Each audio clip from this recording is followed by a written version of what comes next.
Ustaz, pada malam pertama pernikahan saya mengetahui istri saya tidak gadis lagi. Saya melanjutkan pernikahan untuk menjaga aib dia dan keluarga dia di masyarakat. Tapi sampai saat ini sakit itu masih terasa terus. Mohon nasihatnya. Sakit apa nih? Sakit hati ya. Ma'asyiral muslimin wal muslimat rahimakumullah. Rasulullah sallallahu alaihi wasallam bersabda, kullu bani Adam khata'. Semua anak Adam itu berbuat salah. Nah, nggak ada yang nggak berbuat salah. Ada yang terjerumus dalam dosa besar, ada yang terjerumus dalam dosa kecil. Tapi kalau dia bertobat kepada Allah Subhanahu wa taala, bisa jadi dia lebih baik daripada yang tidak berbuat dosa. Allah ketika menceritakan tentang penghuni surga di surat Ali Imran ayat 132 kalau nggak salah, Allah mengatakan walladzina idza fa'alu fahishatan aw zalamu anfusahum dzakarullaha fastaghfaru lidzunubihim wa man yaghfiru dzunuba illallah wa lam yusirru ala ma fa'alu wa hum ya'lamun.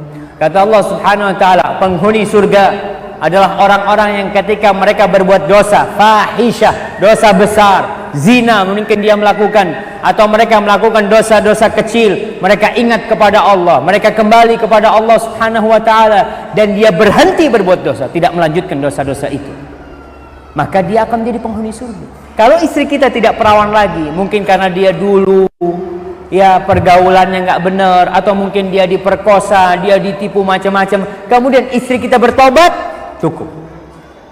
Man taba taballahu alaih. Barang siapa yang bertobat, Allah akan menerima tobat dia. Kalau istri kita bertobat, dan itu akan menjadi kehormatan kita ketika kita menutupin aibnya, karena dia sudah tobat, dia sudah kembali kepada Allah Subhanahu wa taala.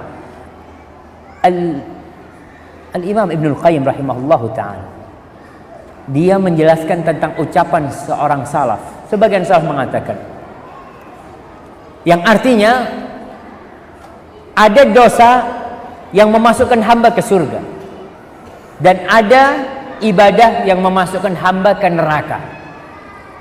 Kok bisa? Kata beliau menjelaskan, ada orang yang berbuat dosa kemudian dia menyesali perbuatan dosanya. Dosa itu menghantui dia, ada di depan mata dia, terus dia takut dengan dosa itu, takut nggak diampuni sama Allah. Dia terus beramal, mendekatkan diri kepada Allah, sampai akhirnya dia masuk surga. Tapi ada orang yang berbuat ketaatan kepada Allah, lalu dia bangga, dia merasa baik, merasa orang lain rendah, ujub. Akhirnya ujub dia, kebanggaan dia dengan ibadah itu membuat dia masuk neraka. Maka kalau dikatakan tadi nih, kalau istri antum udah nggak gadis tapi dia sudah bertobat kepada Allah, lanjutkan dan semoga diberkahi oleh Allah Subhanahu wa taala, karena kesabaran antum menghadapi dia. Dan si wanita itu juga harus berterima kasih kepada suaminya yang menjaga kehormatan dirinya dan tidak membuka aibnya. Tapi kalau istri kita udah nggak perawan tapi masih nggak tobat, ya jangan, hati-hati.